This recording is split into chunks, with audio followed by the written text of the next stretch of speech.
Hello and welcome to our number talk. Today we are looking at the expression 16 times 4. And what a number talk is we use mental math. That means no paper, no pencil to try to solve this expression. And then we talk about all the different ways that we can use to find what this answer is. So let's go ahead and do that. Pause the video, figure out 16 times 4, keep track of the strategy that you used, unpause it, and then I'll show you all the different ways that you can use mental math.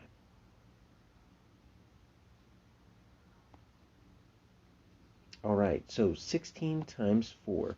Let's get started with the distributive property. Always very useful. What this does is this says we're going to take one of our factors. In this case, we're going to take our 16. We're going to break it up into two addends. So we're going to split it in half. 8 plus 8. Then I'm going to take this 4 and I'm going to multiply it by both of those addends there to make some partial products. I'm going to distribute it out. And so I'm going to say this, instead of 16 times 4, it's really 8 times 4. And I like 8 times 4 because that's a fact that I know. That's 32. And then I've got another 8 times 4. That's another fact that I know, 32. Add those together. Hopefully, you got this answer of 64. We can take our distributive property and we can break apart either addend. So last time we took our 16, cut it in half. This time, let's take our 4, and let's break that up into a 2 plus 2. So we're going to, after we break that up, we're going to distribute this out. We're going to say it's 16 times the first addend 2, so that's my first partial product of 32. Then I've got 16 times the other 2, it's going to be another 32, and look at that. Super simple 64. Now we can also, if we have a two-digit factor, we could break apart the two-digit factor into tens and ones. So think of it like expanded form. 10 plus 6. So we're going to distribute this 4 out into both the 10 and the 6. And so that's going to be 10 times 4. That's easy, that's 40. Anything times 10, super easy. And then I've got this 6 that's left over. That's also going to be times 4, 24. So I've got 40, I've got 24, and guess what I'm going to get? I'm going to keep getting that 64 again and again and again. Now, doubling and halving is not always useful, but when it is, it's very cool. So take a look at what we're doing. We're going to take one of our factors. In this case, we're going to take 16 and we're going to double it. So now I've got two of them. So I'm going to take my 16 and I'm going to double it. But in order to keep a balanced expression, I need to take my other factor 2, or my other factor 4, turn it into 2. That means we're going to cut it in half.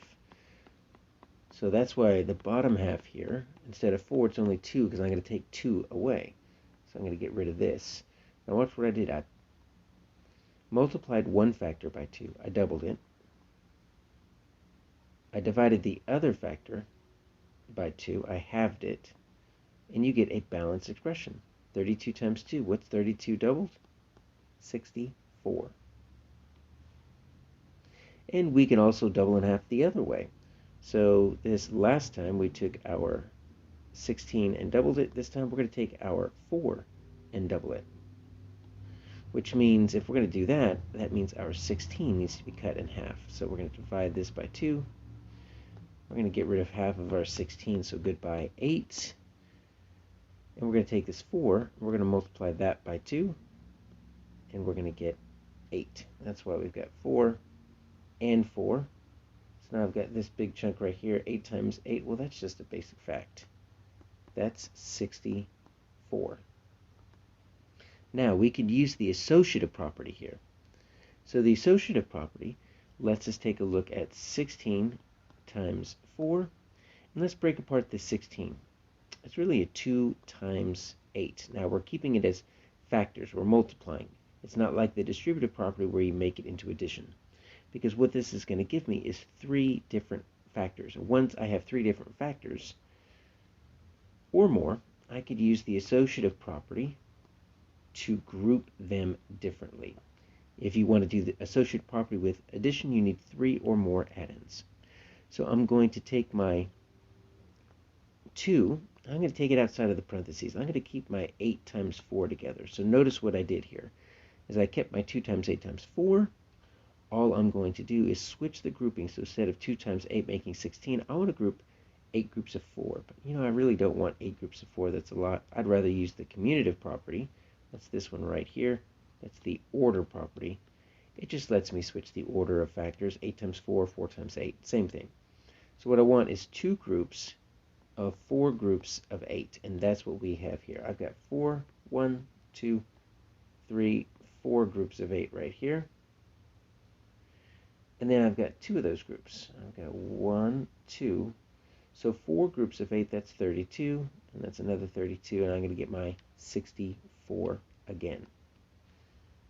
I can also use the associative property again, and this time I'm going to use my 16 times 4, but I'm going to keep my 16 together. Let's break up this 4 into prime factors. 2 times 2, and then let's take the 16 and 2 and let's combine those into a 32. That's going to be helpful. But you know what? I'm going to use my commutative property again to switch the order. I want 2 groups of 16 times 2. But 16 times 2 is really 16 groups of 2. I don't want to write 16 groups of 2. Let's use our commutative property one more time. So double commutative property. There we go. 2 groups of 2 groups of 16. So here's my 2 groups of 16, 32.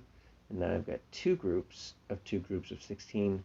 An extra 32 gets me my 64. So those are just a few different ways that you can use mental math to solve 16 times 4. If you found another way, that's fantastic. Go ahead and drop that as a comment on the video. Teachers, if you would like a copy of the slide deck for your own use in your classroom, feel free to grab it off my website, 5minutemath.net.